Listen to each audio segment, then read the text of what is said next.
A história da humanidade é cheia de guerras, revoluções, conquistas e descobertas. Mas escondido entre grandes eventos, existem relatos de mortes tão brutais, tão absurdas ou tão perturbadoras que parecem ficção. E o mais assustador é que todas são reais. Algumas mostram a crueldade humana. Outras mostram como o acaso pode ser implacável. E algumas revelam algo ainda pior, como a mente e o erro humano podem ser fatais. Vamos começar em 1919, na cidade de Boston. Um enorme tanque industrial armazenava milhares de litros de melaço. Era só um líquido doce, grosso, usado na indústria alimentícia. Nada ameaçador. Até que o tanque rompeu. Em segundos, uma onda pesada e extremamente rápida invadiu as ruas. Casas foram destruídas. Pessoas foram arrastadas. O que parecia inofensivo se transformou em uma massa impossível de escapar. 21 pessoas morreram naquele dia. Não foi guerra. Não foi atentado. Foi açúcar. E isso mostra como algo aparentemente comum pode se tornar devastador quando sai do controle. Agora voltamos ainda mais no tempo. Na Grécia Antiga, o filósofo Crisipo teria morrido após uma crise intensa de riso. A história conta que ele viu um burro tentando comer figos e começou a rir incontrolavelmente. Pode parecer absurdo, mas o corpo humano tem limites. Uma crise severa pode causar colapso físico. Morrer de tanto rir parece algo leve até você perceber que foi fatal. Às vezes, o que mata não é a violência, mas o extremo.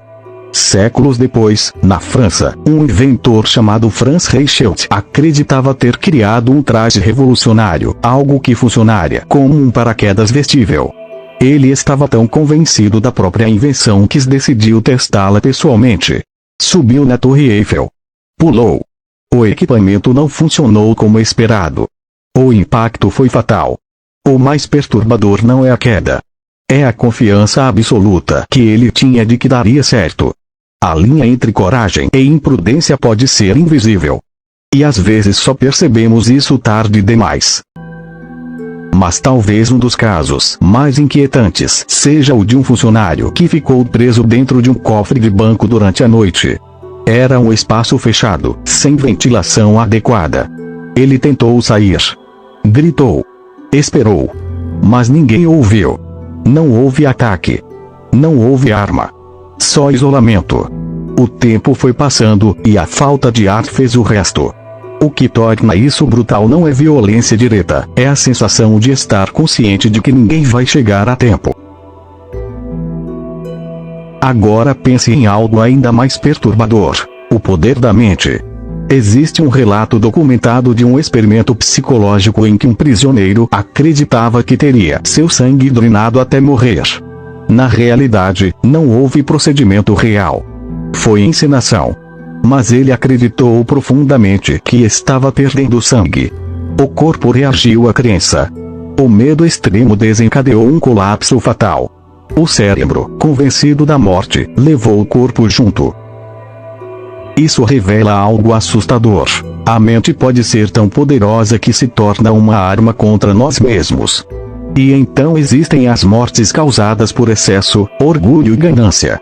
Ao longo da história, reis e líderes morreram não em batalha, mas por exageros acumulados durante anos. Alimentação descontrolada, falta de cuidado com a saúde, decisões impulsivas. Não foi um inimigo externo. Foi consequência. Às vezes, o mais brutal não é o ataque, é o resultado inevitável de escolhas repetidas. Mas se existe algo que conecta todas essas histórias é a imprevisibilidade.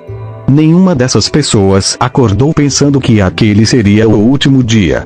Não havia trilha sonora dramática. Não havia aviso. Era apenas mais um dia comum. E talvez essa seja a parte mais desconfortável.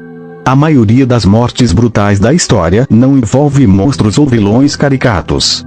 Envolve descuido, erro humano, fenômenos inesperados, decisões confiantes demais ou simplesmente azar. A verdade é que a brutalidade nem sempre está na violência explícita. Às vezes está na ironia. No absurdo. No contraste entre o que parecia seguro e o que se tornou fatal.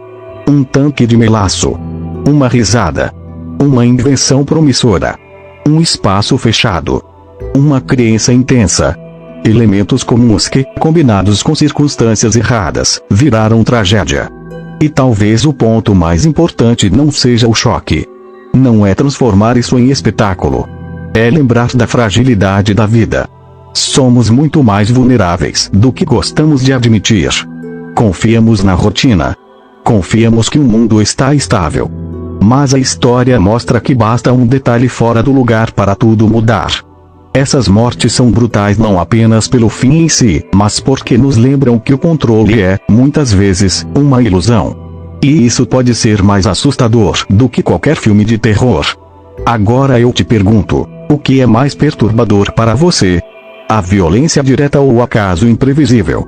Porque no fim das contas, o que mais assusta talvez não seja a brutalidade, seja a imprevisibilidade. E se você assistiu até aqui, muito obrigado. E se inscreva se puder.